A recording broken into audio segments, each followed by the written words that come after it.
रानी पागल बानी कैलू कवन जादू, दिल दीवाना गावे गाना कई दिलू बेकाबू।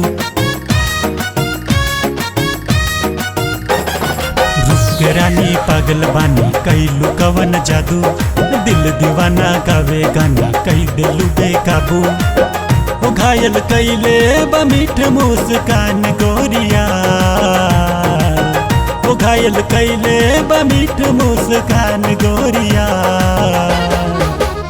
जान ले लू चला के नैन बान गोरिया, परल आफत में बामोर परान गोरिया। ओ जान ले लू चला के नैन बान गोरिया, परल आफत में बामोर परान गोरिया। मोरे राजा चुप से आजा, आके दिल में समा जा, तोहरे खातिर खुला बाटे दिल के ई दरवाजा। रह न पाइब तोहसे एक पल दूर राजा जी, रह न पाइब तोहसे एक पल दूर राजा जी। बस चमंगिया में बनके से नूर राजा जी, चढ़ल प्यार के बहमरो सुरूर राजा जी। बस चमंगिया में बनके से नूर राजा जी, चढ़ल प्यार के बहमरो सुरूर राजा जी।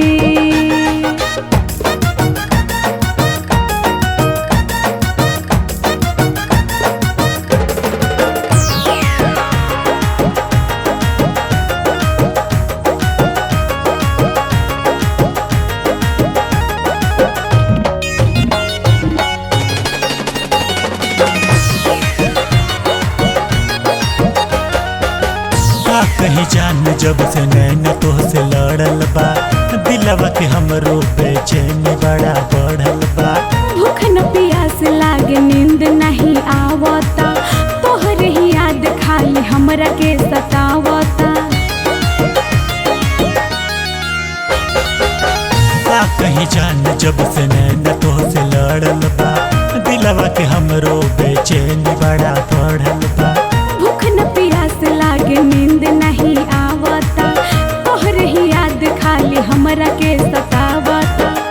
जगले हो जाता रोजे बिहान गोरिया, वो जगले हो जाता रोजे बिहान गोरिया। जान ले लू चला के नैन बान गोरिया, परल आफत में बामोर परान गोरिया। वो जान ले लू चला के नैन बान गोरिया, परल आफत में बामोर परान गोरिया।